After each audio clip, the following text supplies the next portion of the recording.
Halo, Assalamualaikum. Halo Ibu, Waalaikumsalam. Ya, selamat sore semuanya. Sudah join semua belum ya? Belum Ibu, Belum nih, Bu. Oke, kita tunggu 2-3 menit lagi ya. baik Ibu. Oke, teman-teman, ini kan kemarin disampaikan sama Bu Cut hari ini boleh terakhir pengayaan UKOM ya. Besok kalian ada praktek ya? Ada kegiatan apa besok? Ada kegiatan sama Bucut, Ibu. Oh, hari Kamis, Jumat? Eh, Kalau dari Bucutnya sendiri sih waktu itu menyampaikan minta tolong disampaikan ke dosen-dosen yang bersangkutan kalau untuk pengayaan itu terakhirnya di tanggal 25 kayak gitu, Ibu. Oke, tapi maksudnya hari Kamis, Jumat itu kalian ada waktu kosong nggak? Ada, Ibu. Oke. Kalau Jumat itu ada itu, Bu. Kalau Jumat itu ada technical meeting buat ujian kompetensi, Bu. Briefing. Oh, iya pagi ya. Saya juga ngawas kok. Kalian di mana ujiannya? Di UPN. Iya, Ibu, di UPN. Oke. Em, saya kan seharusnya 2 kali ya. Sedangkan hari ini kan hanya 1 kali berarti 1 jam. Dan kalaupun dilanjut 2 jam, saya nggak sanggup sebenarnya karena habis dari perjalanan luar kota ya. Jadi emang hari ini sanggupnya sejam aja. Jadi kalau bisa kita cari waktu di Kamis atau Jumat di saat kalian kosong ya. Walaupun Bu Cut ngomongnya itu ya nggak masalah sih. Jadi kalian lebih banyak lagi nanti latihan soalnya. Gimana? Mau? Atau cukup 1 kali pertemuan aja?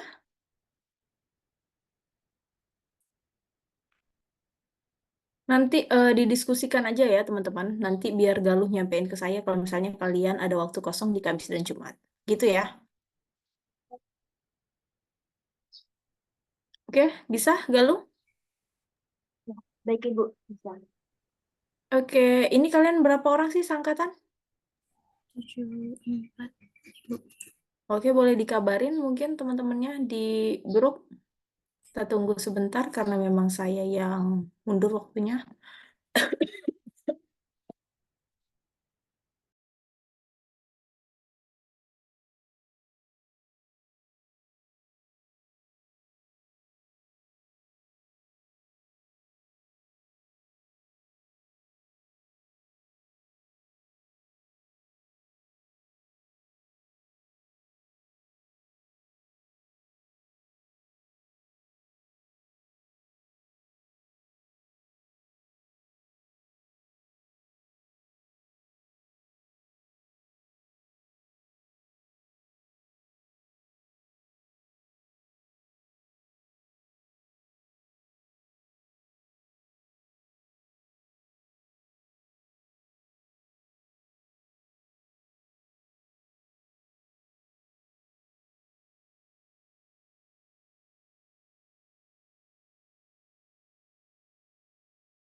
Oke, teman-teman, karena sudah lebih setengah yang masuk, terus juga sudah jam 16:09, jadi kita mulai aja ya. Oke, saya boleh yang lain silakan on cam, karena saya nggak tahu sistemnya ini bagaimana dengan dosen yang lain, tapi kalau dengan saya, nanti teman-teman akan saya pilih acak bergantian ya, untuk membaca soal, kemudian menjawab, dan rasionalnya apa, kenapa memilih jawaban tersebut. Oke? Sekarang saya share screen dulu PPT-nya. Kemarin anak sudah sekali dengan Bu Ida kan ya? Sama Bu Indah, Ibu. Oh, sama Bu Indah, oke. Bu Ida yang D3 ya, berarti ya. Sudah terlihat semua, teman-teman? Lihat, Ibu. Oke, baik. Soal pertama mungkin siapa ya? Ada yang mau menjadi ini pembuka?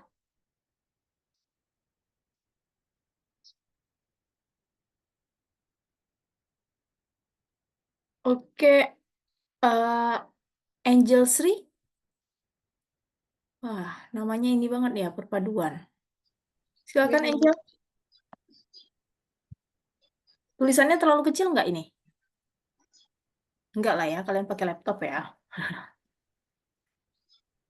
Anak laki-laki usia 5 tahun dirawat di rumah sakit dengan penyakit radang paru-paru. Saat ini,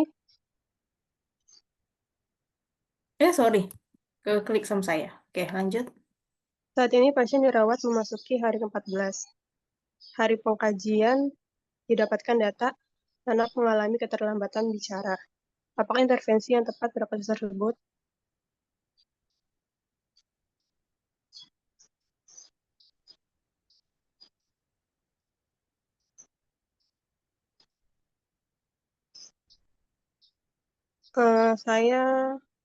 Bu, berikan lingkungan yang stimulasi jika memungkinkan untuk memaksimalkan potensi untuk pertumbuhan dan perkembangan.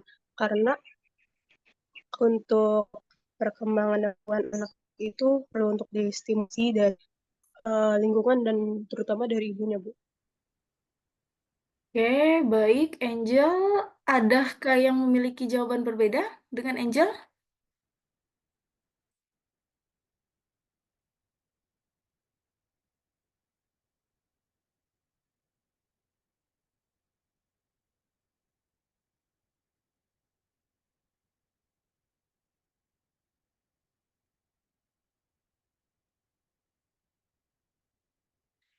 Oke, kalau tidak ada, berarti coba kita lihat ya, kembali lagi kasusnya di penekanan. Jadi memang si pasien ini, pasien anaknya sedang mengalami radang paru-paru.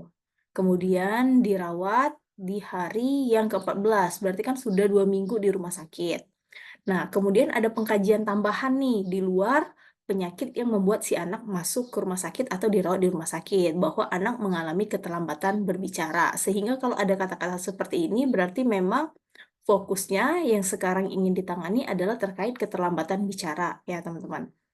Jadi, apakah intervensi yang tepat pada kasus tersebut? Kita biasanya kalau soal UKOM itu berarti kalian memang perlu apa namanya itu menyisir satu persatu dari pilihan jawaban. Kira-kira jawaban yang paling tepat apa? Misal A, kaji keinginan anak dan keluarga untuk belajar untuk memastikan penyuluhan yang efektif. Nah, ini kan enggak ya. Karena kalaupun ada yang ingin dipelajari terkait misalnya bagaimana cara menstimulasi, itu berarti yang perlu belajar cukup orang tua ataupun pengasuh atau keluarga, bukan anaknya. Kemudian berikan waktu kepada keluarga untuk menyesuaikan diri dengan diagnosis untuk memfasilitasi kemampuan mereka untuk belajar dan berpartisipasi dalam asuhan anak.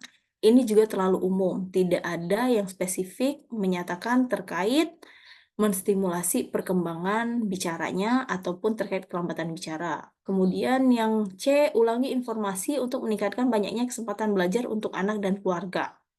Ini juga sama. tidak terlalu spesifik. Kemudian yang D, ajarkan dalam sesi singkat untuk mencegah pemberian informasi yang berlebihan kepada anak dan orang tua. Ini nggak nyambung. Kemudian yang E, berikan lingkungan yang bersimulasi jika memungkinkan untuk memaksimalkan potensi untuk pertumbuhan dan perkembangan anak. Nah, jadi sebenarnya yang E ini menurut saya juga masih tidak terlalu yang langsung menyelesaikan masalah, tapi karena memang di antara 5 ini yang paling mendekati. Pertama karena ada kata menstimulasi, kemudian bicara, bahasa. Bicara kan termasuk bahasa ya, bahasa, sosial, kemudian motorik kasar, motorik halus, itu kaitannya dengan perkembangan ya. Jadi kalau misalnya nanti kalian ada pilihan yang dia hanya menyebutkan pertumbuhan, padahal yang dibahas adalah perkembangan, itu berarti bukan pilihan. Tapi yang E ini kebetulan dia menyebut pertumbuhan dan perkembangan. Kalau tumbuh itu berarti kenaikan berat badan dan pertambahan tinggi badan. Kemudian kalau misalnya pada bayi, balita yang di bawah 5 tahun, bisa ditambahkan juga lila, kemudian lingkar kepala. Jelas ya, teman-teman? Ada pertanyaan? Mungkin yang bingung? Kenapa jawabannya E? Kok berkurang sih orangnya? Tadi udah 50, ini kok jadi 32 ya? Halo? Ada orangnya nggak nih? Nanti saya ngomong sendiri lagi. Ada Ibu. Ada Ibu. Bisa dimengerti nggak? Atau kecepatan saya Dimengerti ngomong? Ibu. Dimengerti Ibu. Oke, silakan yang lain on cam ya. Kemudian next question, kita pilih siapa? Galuh tolong di capture ya, daftar peserta yang hadir ya. Baik, Ibu. Jadi nanti kita tahu kalau misalnya ada yang bermasalah di nilai UKOM-nya. Kenapa ya? Karena memang mungkin mereka nggak hadir atau apa saat pengayaan ya.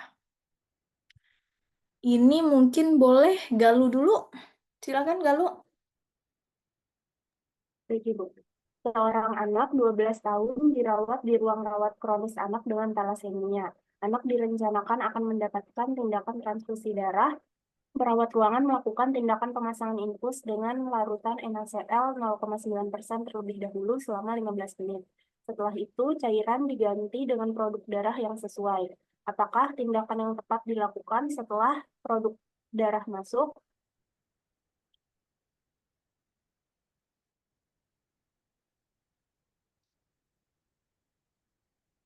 Kalau saya waktu itu jawabnya yang C, Ibu. Pantau reaksi yang timbul akibat transfusi pada 15 menit pertama transfusi.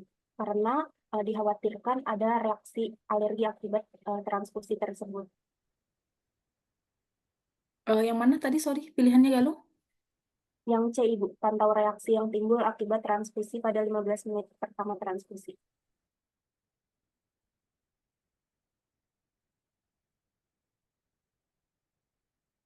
Oke, ada yang punya pendapat yang berbeda?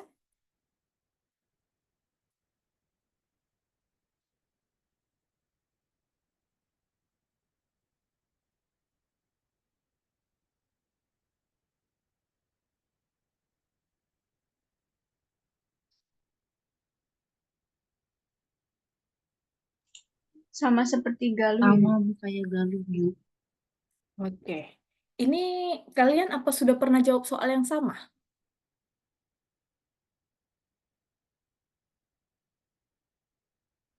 Halo? Pernah jawab soal yang sama nggak sih, teman-teman? Belum pernah Ibu. Oh, Belum, nah, tapi emang pernah ada dosen yang bahas terkait produksi darah, pemberian darah, Ibu. oh, tapi soalnya nggak sama kan? Tidak, Ibu. Oke, baik. Emang berarti kalian udah pinter-pinter aja ya. Oke, jawabannya pas ya. Yang C, karena juga alasannya sudah tepat, kita langsung aja biar soalnya lebih banyak dibahas. Tapi beneran belum pernah dibahas ya soalnya. Belum pernah Ibu karena setiap dosen membahasnya beda-beda nomor Ibu. Oke, baik. Boleh sekarang selanjutnya Zafira. Ya baik Ibu. Seorang anak 1 tahun dibawa ke IGD dengan keluhan mencret 5 kali per 24 jam sejak 2 hari yang lalu. Dan disertai muntah apabila diberi makan dan minum. Saat ini anak tampak lemah, turgor kulit menurun, frekuensi napas 28 kali per menit, frekuensi nadi 118 kali per menit, dan suhu 38 derajat Celcius. Apakah tindakan yang harus segera dilakukan oleh perawat pada anak? Untuk tindakannya yaitu berkolaborasi dengan dokter terkait pemberian terapi resusitasi cairan dikarenakan anaknya udah mencret sejak 2 hari yang lalu, Ibu. Dan kalau dikasih makan dan minum, muntah. Karena anaknya ini kalau misalnya BAB sudah lebih dari 3 kali, kemudian dengan konsistensi yang cair. Terus juga kemudian anaknya ini ditambahi kondisi muntah. Apalagi kalau diberi makan dan minum. Itu artinya apa? Sudah tidak ada lagi cairan yang masuk ke tubuh. Kemudian juga tanda-tanda seperti lemah, turgor kulit menurun, ini berarti menunjukkan bahwa sudah ada tanda-tanda dehidrasi ke anaknya. Walaupun di sini belum jelas apakah dehidrasinya ini masuk kategori sedang atau bahkan mungkin sudah berat. Jadi yang paling tepat adalah memang pemberian terapi resusitasi cairan ya. Intinya kalau misalnya anak diare dengan tanda-tanda sudah mulai ada dehidrasi atau bahkan di sini sudah dehidrasi, ya cairan itu yang harus segera diberikan. Jadi bukan monitor intake output, bukan juga terapi oralit karena anaknya sudah muntah. Kalau misalnya diberikan oralit pun apalagi dipuasakan dan observasi tanda-tanda adanya kekurangan cairan juga tidak. Oke, bagus sekali. Kemudian siapa lagi ya? Di sini mungkin ada Endah. Boleh silakan Endah. Baik, Ibu.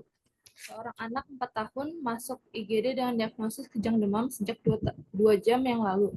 Hasil pengkajiannya frekuensi nafas 34 kali per menit, frekuensi nadinya 95 kali per menit, suhunya 38 Celcius. Kulit anak tampak kemerahan dan tubuh teraba hangat. Apakah masalah perawatan yang tepat? Kemarin saya jawabnya hipertermi, Bu.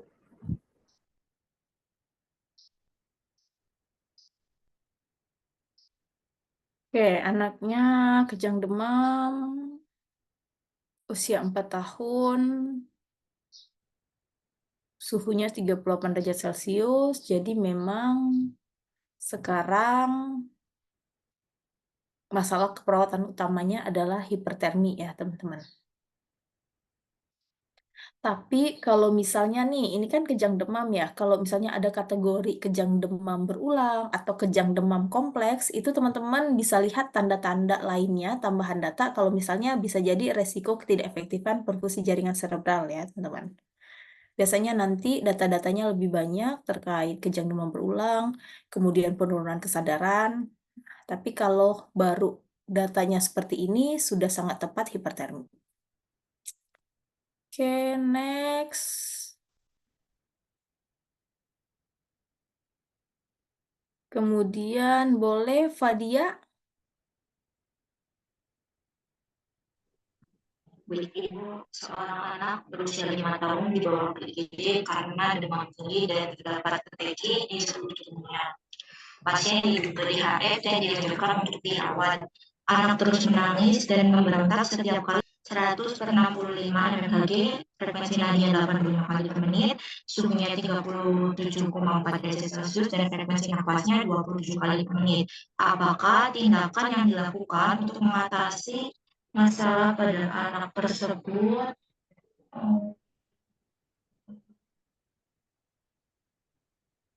Kalau saya kemarin itu yang C, biarkan anak memegang dan melihat peralatan yang tidak membahayakan.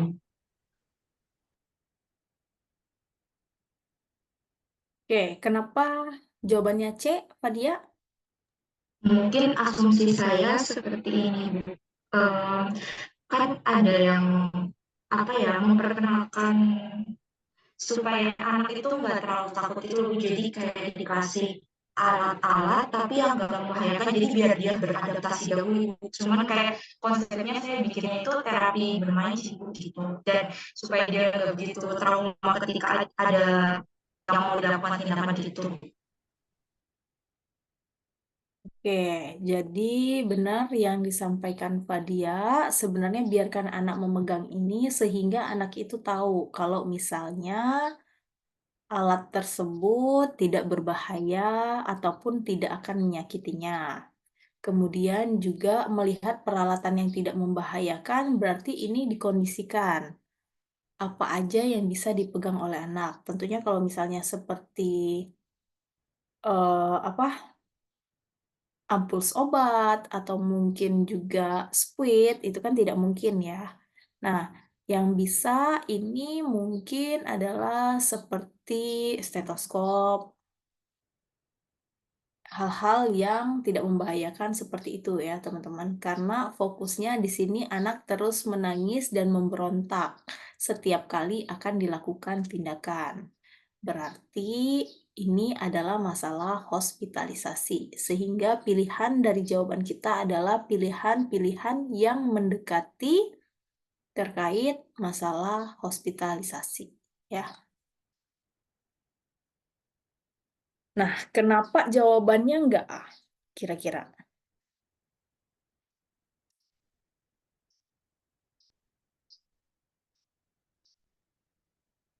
Ada yang tahu kenapa jawabannya enggak A? Atau mungkin ada yang sempat jawab A?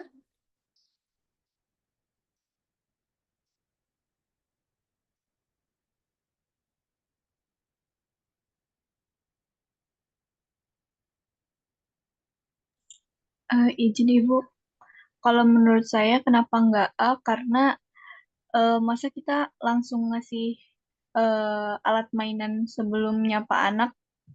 Alat mainan yang di sini alat mainan yang prosedur dari kesehatan kan ya Bu, bukan alat mainan khusus anak-anak. Nah itu kan nggak mungkin kita langsung kasih. Seenggaknya kita harus sapa salam kayak memperkenalkan diri terlebih dahulu gitu Ibu. Oke, benar sekali ya, Anis ya. Jadi memang di antara pilihan-pilihan jawaban UKOM itu ada pilihan-pilihan yang mengecoh, termasuk jawaban A ini. Saya nggak tahu apakah di antara kalian ada yang sempat menjawab A atau tidak, tapi berdasarkan pengalaman, biasanya banyak juga mahasiswa karena entah mau terburu-buru jawab, apa karena sudah panik, akhirnya mereka fokusnya karena ini tadi masalah hospitalisasi, kalian kan ingatannya adalah terapi bermain, ya kan? Jadi sangat mungkin berkomunikasi dengan alat mainan, tapi ada kata-kata nih sebelum menyapa anak. Padahal menyapa anak atau komunikasi terapeutik adalah hal yang paling diutamakan sebelum melakukan tindakan-tindakan yang lain. Oke, bagus sekali Anis dan juga Fadia. Next. Next siapa ya? Boleh mungkin Fitri? Baik, Ibu. Seorang anak 6 bulan sedang menjalani pemeriksaan perkembangan dengan metode Dinver 2. Hasil pengkajian anak tampak mampu makan sendiri. Apakah jenis keterampilan yang sedang diperiksa pada anak? Kalau saya motorik halus, Ibu. Oke, alasannya?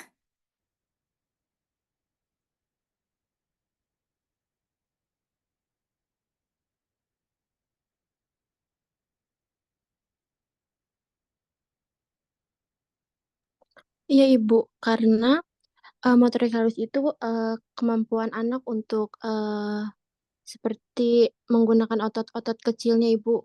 Kayak memakan, mengambil makanan gitu, Ibu. Mampu memakan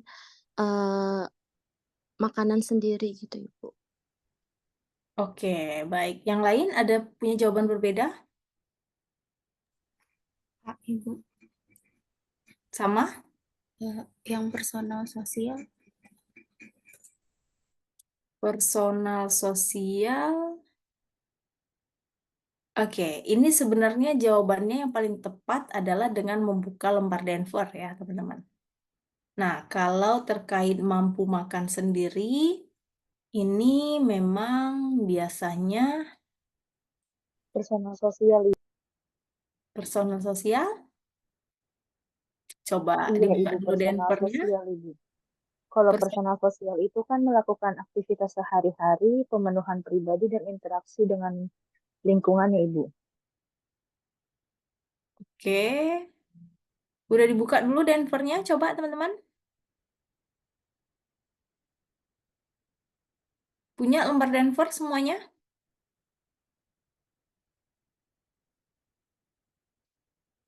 Ibu izin kalau di buku KPSP itu kalau yang mampu makan sendiri motorik halus Ibu, karena kalau yang personal sosial itu dia terkait berpakaian, terus bersosialisasi, mengobrol dengan orang-orang lingkungan sekitarnya gitu Ibu. Itu yang sosial ya. Iya Ibu. Oke.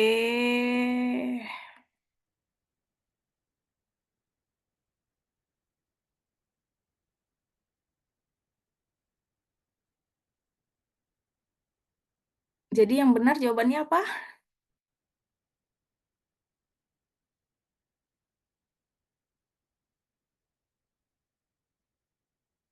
Yang benar adalah personal sosial ya, teman-teman.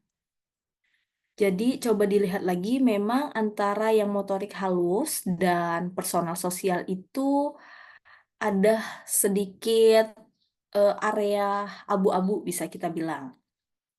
Contohnya mengamati tangan itu masuk kategori personal sosial. Tapi kalau misalnya anak tangan bersentuhan, memegang manik-manik, atau misalnya membuat menara dari kubus, itu masuk motorik halus. Jadi personal sosial di sini karena kalau anak mampu makan sendiri, itu berarti dia akan meningkatkan status sosialnya untuk mampu bersosialisasi ya, lebih seperti itu. Seperti misalnya gosok gigi tanpa bantuan, atau bermain ular tangga yang bermainnya perlu ada interaksi dengan orang lain. Nah, itu masuk kategori personal sosial. Atau berpakaian, memakai baju. Nah, itu juga masuk kategori personal sosial. Begitu ya, teman-teman. Oke, jelas? Nanti kalian lembar Denver punya kan ya?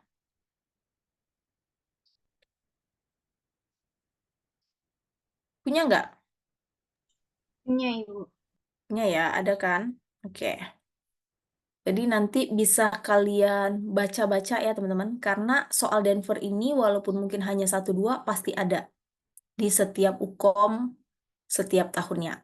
Jadi kalian bisa baca beberapa kali supaya lebih ngeh yang mana nih kalau misalnya motorik halus dan mana personal sosial. Oke, next ini siapa ya?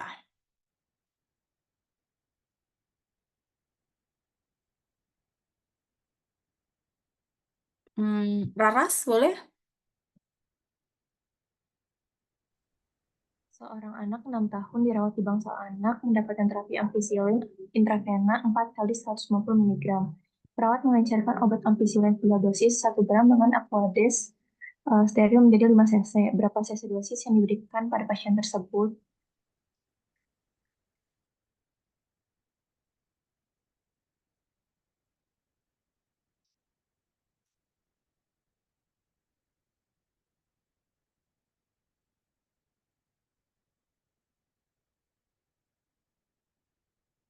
Ya, silakan digunakan ilmu matematika ini. Mbak, saya hitung juga.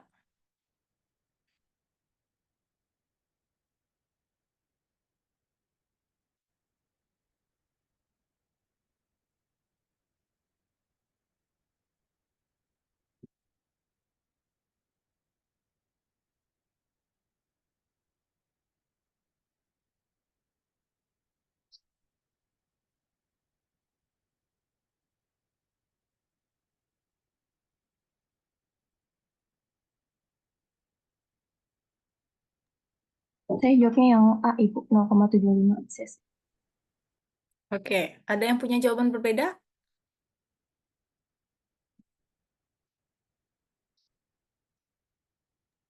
Izin Ibu, saya sama yang A jawabannya. Oke, baik. Jawabannya sudah tepat yang 0,75 ya. Jadi jelas di sini anaknya dapat ampicillin intravena 4 kali 150 mg.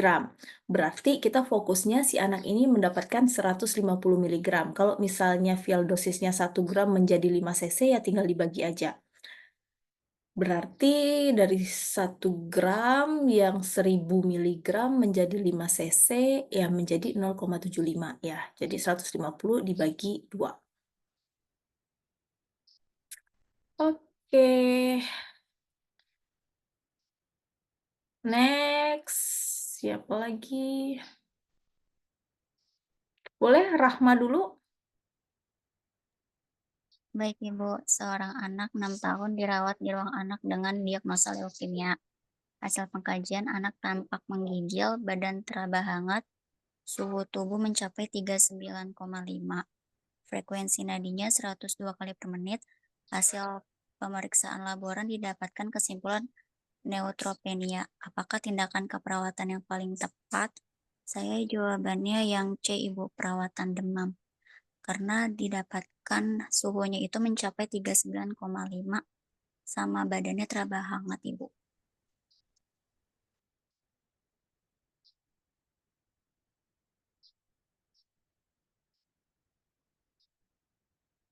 Alasannya?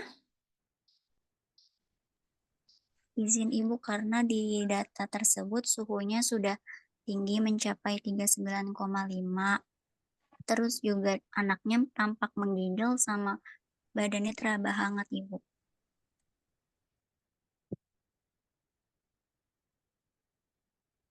Oke, ada yang punya jawaban berbeda dengan Rahma atau sama?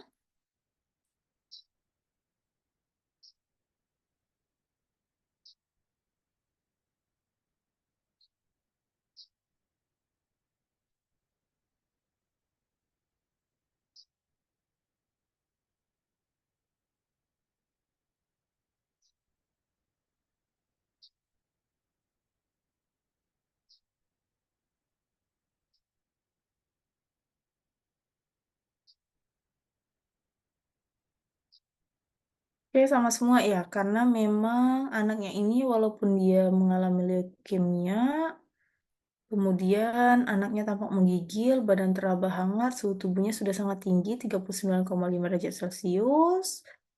Hasil pemeriksaan labor didapatkan neutropenia, jadi tindakan keperawatan yang tepat saat ini adalah perawatan demam. Untuk yang pertama baru nanti dilanjutkan terkait masalah infeksi, kemudian bisa juga ke manajemen cairan dan elektrolit ya teman-teman.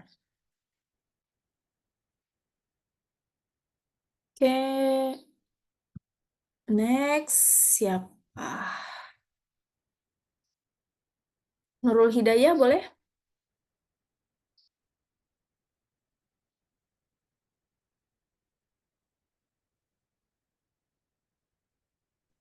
Iya, Ibu. Ya bentar. Seorang bayi 2 hari lahir dengan SC. Hasil pengkajian, panjang badannya 50 cm, berat badannya 3.500 gram, frekuensi napasnya 55 kali per menit, frekuensi nadinya 120 kali per menit, suhunya 36,4. Bayi direncanakan akan mendapat perawatan tali pusat dan saat ini sudah dimandikan serta dikeringkan dengan handuk. Apakah tindakan yang tepat dilakukan selanjutnya?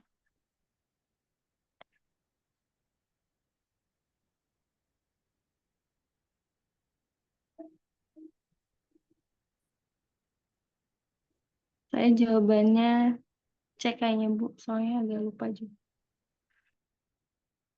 Alasannya? Karena kan di sini cuman bayinya udah dibersihin doang ya Bu, tapi baru mau direncanakan. Berarti pas si bayinya nih kalau udah dimandiin, logikanya dia harus dirawat juga tali pusatnya. Oke, ada yang punya jawaban yang berbeda teman-teman? Saya yang A, Bu. Alasannya, Fatur? Karena apa ya, yang itu nggak, setahu saya emang kalau untuk tali pusat itu nggak pakai apa-apa, Bu. Maksudnya nggak pakai kayak alkohol, NaCl, atau betadine gitu, Bu. Oke, baik. Yang paling tepat jawabannya memang A ya, teman-teman. Seperti yang disampaikan Fatur. Jadi memang dulu 10 tahun yang lalu mungkin ataupun mungkin orang tua kalian itu masih menggunakan alkohol atau betadin untuk melakukan perawatan tali pusar. Tapi pengetahuan itu kan update terus ya, jurnal-jurnal update terus sehingga diyakini yang paling tepat merawat tali pusar adalah dengan cukup menutupnya dengan kasa steril. Kalaupun misalnya ada kotor, dibersihkan cukup dengan air hangat, dibasahi kapas, kemudian dibersihkan dan ditutup kembali. Dan juga ini perlu saya sampaikan, ini kan soalnya seorang bayi atau 2 hari lahir dengan SC ya. Jadi kalau misalnya baru mau dilakukan perawatan tali pusar sebenarnya sudah agak telat. Karena biasanya nggak lama setelah dilahirkan dan dibersihkan itu langsung dilakukan perawatan tali pusar ya teman-teman. Oh ini karena habis dimandiin ya, perawatan tali pusar ulang ya. Mungkin sudah dirawat sebelumnya. Oke, next. Silakan, siapa lagi? Fatur, boleh? Seorang bayi 7 hari dengan BBL 2.600 gram mengalami hiperbilirubinemia dan mendapatkan fototerapi hari kedua. Bayi saat rewel sering menangis, kulit tampak berwarna kuning, fontanel anterior tampak cekung, membran mukosa kering, frekuensi nadi 151 kali per menit, napas 52 kali per menit, dan suhu 38 derajat Celcius. Apakah masalah keperawatan prioritas pada bayi? Ini saya kemarin jawabnya yang apa ya kemarin? Kekurangan volume cairan saya jawabnya. Oke, kenapa pilihannya itu?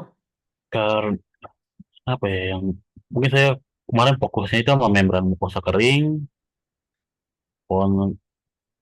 apa namanya,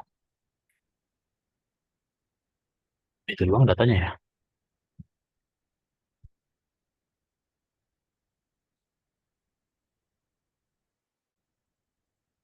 Sama lagi fototerapi nanti.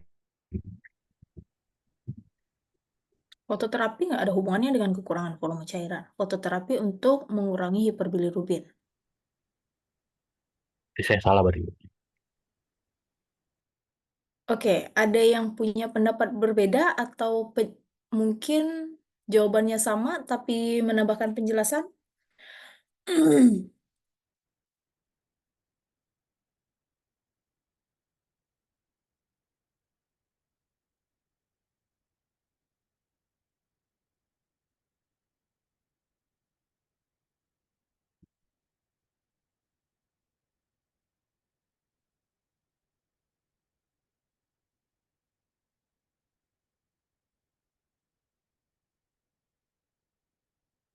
Oh iya Ibu, fontanel anterior, otomatis kalau nggak salah tanda-tanda dehidrasi juga Ibu.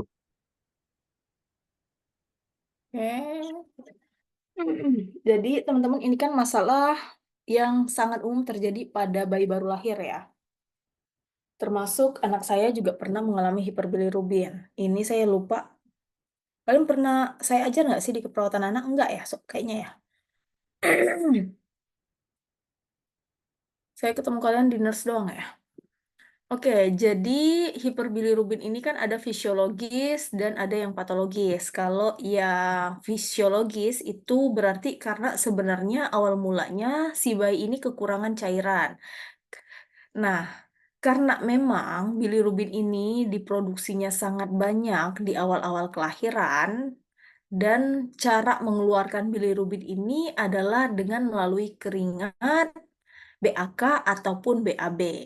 Nah, kalau si pasiennya ini kurang ASI-nya, kurang asupan cairannya, sehingga laju produksi bilirubin dengan pengeluaran bilirubin itu tidak seimbang. Sehingga akhirnya si bilirubin menumpuk di dalam tubuh si bayi. Itulah yang akhirnya menjadi hiperbilirubin. Jadi memang Awal masalah dari hiperbilirubin yang fisiologis ini adalah karena si bayi kekurangan cairan. Karena apa? Karena memang di awal-awal, hari pertama, hari ketiga, kadang kan nggak semua ibu itu langsung ASI-nya keluar, nggak langsung banyak. Nah, ini yang menyebabkan si bayi akhirnya hiperbilirubin. Kalau masalahnya ada rubin, walaupun si bayi ini adalah kekurangan cairan, fokus penanganan pertama itu adalah perawatan fototerapi. Tapi di sini disebutkan bahwa fototerapi sudah hari kedua. Nah, fototerapi itu teman-teman maksimal dilakukan hanya 2 hari atau 2 kali 24 jam. Jikapun memang masih dibutuhkan dilakukan fototerapi tambahan, itu si bayinya itu minimal harus diistirahatkan 12 jam sampai 24 jam untuk mendapatkan fototerapi selanjutnya, biasanya juga diiringi dengan terapi cairan ya. Sampai sini jelas nggak? Jelas, Ibu. Nah, di sini masalahnya, padahal si bayi ini sudah mendapatkan fototerapi, tapi dia masih rewel, masih sering menangis. Kemudian kulitnya tampak masih kuning. Harusnya kuningnya sudah mulai berkurang ya, tapi ini kan kulit tampak berwarna kuning, kemudian fontanel anterior tampak cekung. Nah, ini intinya, berarti ini sudah masuk kategori dehidrasi sedang ke berat. Secara soal sebenarnya ini nggak masuk akal ya, teman-teman. Karena sudah 2 hari di fototerapi, masa iya kalau misalnya masih tampak cekung, berarti kan nggak diberikan cairan sama sekali ya. Sorry. Tapi karena soalnya seperti ini, oke lah, kita mengikuti soal, berarti ya masalahnya adalah kekurangan volume cairan. Itu masalah keperawatan prioritas pada bayi saat ini, karena untuk masalah bilirubinnya sudah atau sedang diatasi, bahkan sudah hari kedua. Nah, kemudian kalau kekurangan volume cairan seperti ini, apa tindakan yang pertama? Bukan lagi terkait memberikan ASI yang secukupnya. Karena memang walaupun bayi ini kekurangan ASI atau kekurangan cairan yang masuk, biasanya nanti dokter spesialis anak tetap memberikan pilihan kepada orang tua. Apakah ingin masih menunggu ASI atau mungkin nanti dengan bantuan tambahan susu formula. Nah, kalau misalnya kondisinya orang tua masih kekeh ingin memberikan ASI, berarti menunggu sampai ASI-nya cukup deras, cukup banyak, ya berarti mau nggak mau, sambil menunggu ASI-nya deras, si anak perlu diberikan terapi cairan ya. Biasanya bisa jadi dengan RL ya teman-teman. Jelas di sini? Jelas, Ibu. Oke. Jadi jawaban Fatur tadi sudah tepat, tapi mungkin alasannya masih yang perlu ditambah, begitu Fatur ya. Rasionalnya.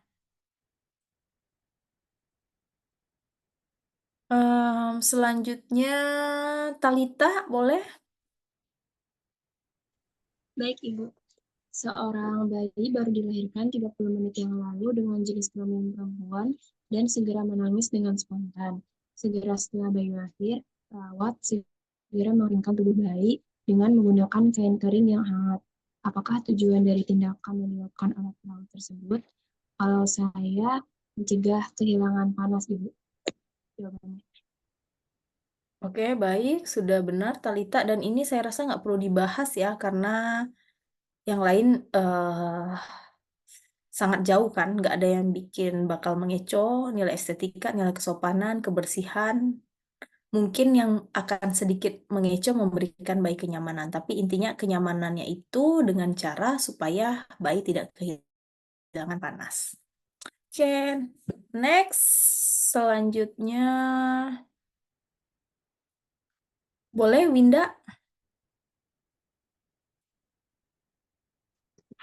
Seorang bayi baru lahir dirawat di ruang neonatus dengan asfisia neonatrum. Hasil pengkajian kondisi bayi tampak lemah, frekuensi nafas 60 kali per menit, tampak adanya pernafasan cuping hidung dan sianosis pada bibir serta jari-jari tangan. Nilai Apgar skor 3, apakah tindakan keperawatan yang tepat? Bu, resusitasi neonatus. Oke, alasannya? karena bayinya sianosis, terus juga Apgar skornya udah 3.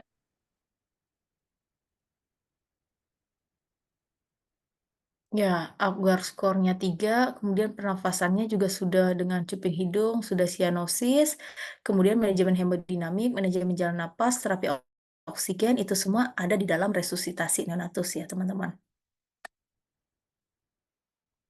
Oke, next.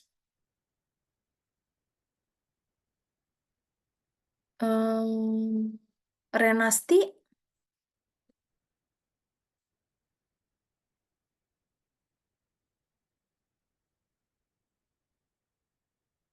ada Renasti? Halo, Renasti.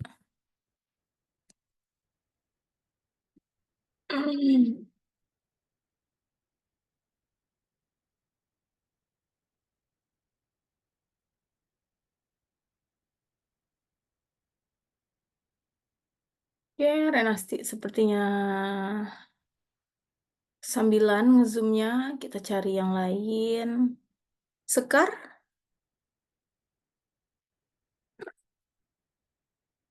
Baik, Ibu.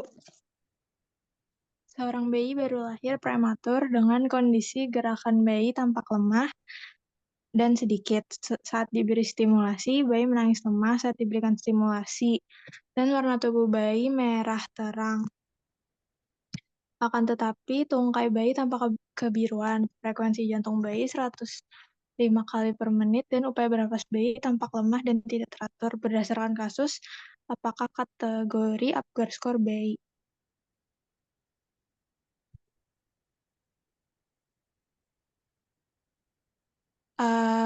Jawabannya yang D, Bu, asfiksia sedang.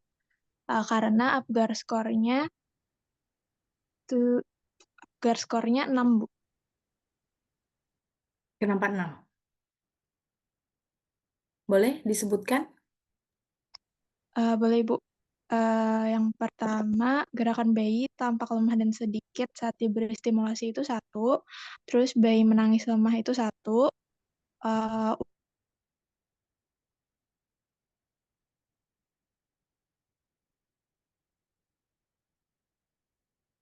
Halo, Sekar? Hilang sinyal?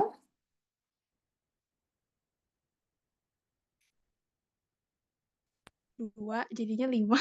Terus upaya bayi tampak lemah, bernafas tampak lemah dan tidak teratur 1, jadi 6. Oke, bagus sekali. Jawabannya karena dia Apgar skornya 6, berarti masuk kategori asfiksia sedang ya. Oke, good job. Next. Kalian udah jago-jago ya. Berarti kemarin UKOM-nya bagus-bagus dong hasilnya ya, teman-teman TO. Masih ada yang belum ini nggak? Sudah ini semua hasilnya? Sudah bagus semua?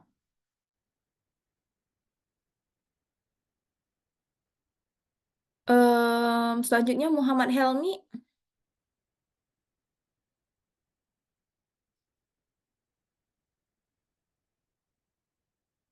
Ada Muhammad Helmi? Ada, Bu. Oke.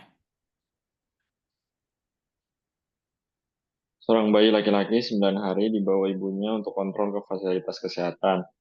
Hasil pengkajian, berat badan 3.300 gram, panjang badan 50 cm, RR 40 kali per menit, suhu 36,6 derajat Celcius. Perawat melakukan pemeriksaan refleks tonic neck. Manakah tindakan keperawatan yang sesuai kasus tersebut?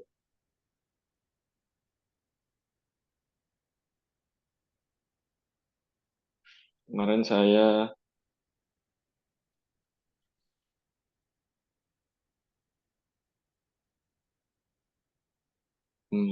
D, merangsang pada ujung bibir bayi.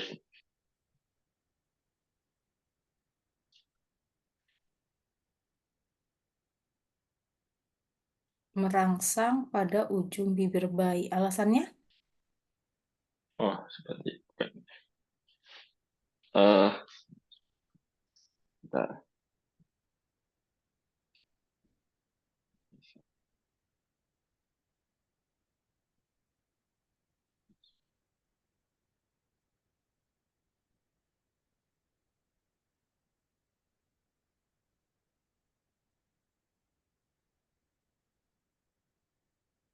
Eh,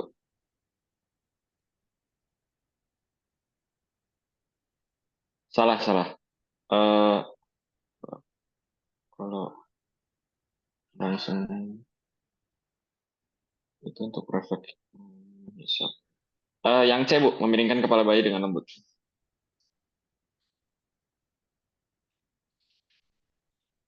Oke, jawabannya C ya, karena ini refleks tonic neck. Nah, teman-teman harus ketahui juga kalau misalnya si bayi ini refleks tonic neck itu seperti apa. Jadi kalau misalnya dia kepalanya itu dimiringkan, misalnya ke kanan. Nah, berarti nanti kakinya itu dan lengan juga akan menekuk ke sisi siku satunya, seperti itu. Tapi refleksnya ini berlawanan dengan refleks yang biasa terjadi pada kita orang dewasa. Kalian tahu ya, kalau misalnya kita refleks orang dewasa, kalau misalnya leher kita ke kiri, berarti kan otomatis lengan, tangan, dan kaki yang sebelah kanan juga akan ikut ke kiri, seperti itu kan. Kemudian akan mengarah ke sisi satunya. Nah, pada bayi, refleks ini biasanya mulai dari usia kurang dari 1 bulan, kemudian nanti seharusnya hilang setelah usia 5 bulan ke atas. Seperti itu. Next. Habis ya? Oke, itu sudah jam 4 menit lagi, jam 5 juga. Nanti kita di pertemuan selanjutnya, semoga kalian ada waktu dikamiskan atau didiskusikan terkait soal-soal ini. Sebentar, saya stop share screen.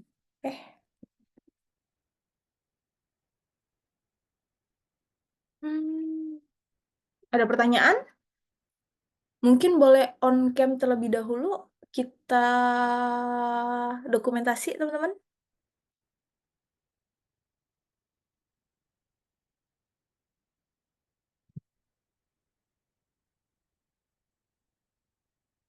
Oke, boleh dibantu, Galuh?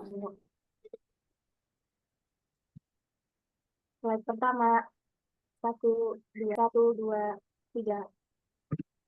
Baik, Ibu sudah.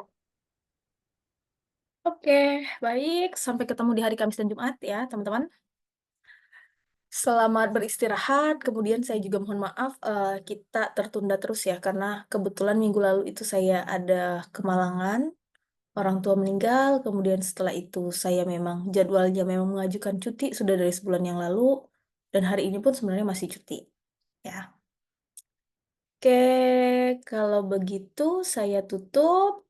Lebih dan kurang saya mohon maaf. Wabillahi taufiq wal hidayah. Wassalamualaikum warahmatullahi wabarakatuh. Selamat sore semuanya. Salam sejahtera untuk kita semua. Waalaikumsalam.